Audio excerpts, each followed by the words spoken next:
السلام علیکم. دغه جنازې دي د یو کور درې چې کومې اوس راووتلې په خپل کور کې.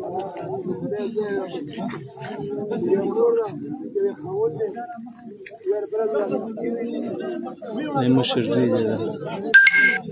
که موږ چې د غیرت لږ شان هم چې شی باقي کار ده چې راوځو، دیو دپاره نه راوځو، دا خو هسې مړه دي چې د خپل ځان دپاره خو راوځو. دا که مور چې لګېدلی دا د هر سړي در شل ته رسېږي، دا د یو کس کار نه دی، دا به در سړي در شل ته رسي.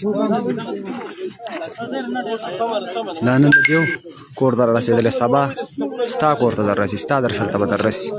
درې جنازې د یو کور، درې یو کور درې جنازې.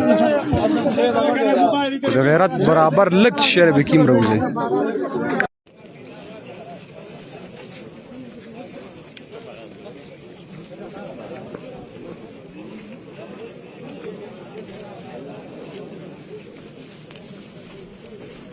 چې کوم دی زمونږ دغه ټیم و، دغه مقرره وه، که دا ښځه وه بیماره وه او ښه سخته بیماره وه، داسې بیماره وه چې یاره ما چې مري.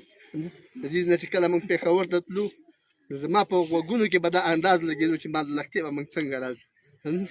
دا الله ته ګواه دی که ما چې څنګه به د لښتې نه راځو او په څه حال به راځو او کور ته به دا ښځه څنګه وړو او دا به د خپلو بچو په منځ کې څنګه پرته وي.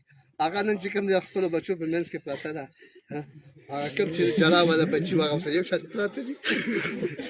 موږ د الله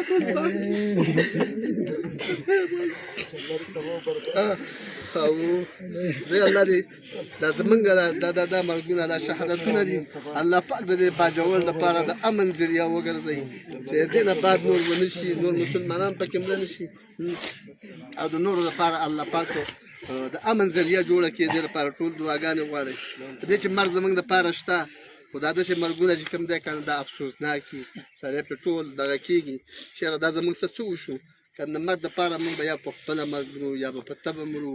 باني دې راته مقرر کړي، څوک به د بارې نه رالیږي، څوک به د کټ نه لیږي، چا کوی اټ اټیک ورته وشو. په زرګاو قسم بیماریانې دي او هغه راځي، هر قسم باندې مونږ او تاسو مرو.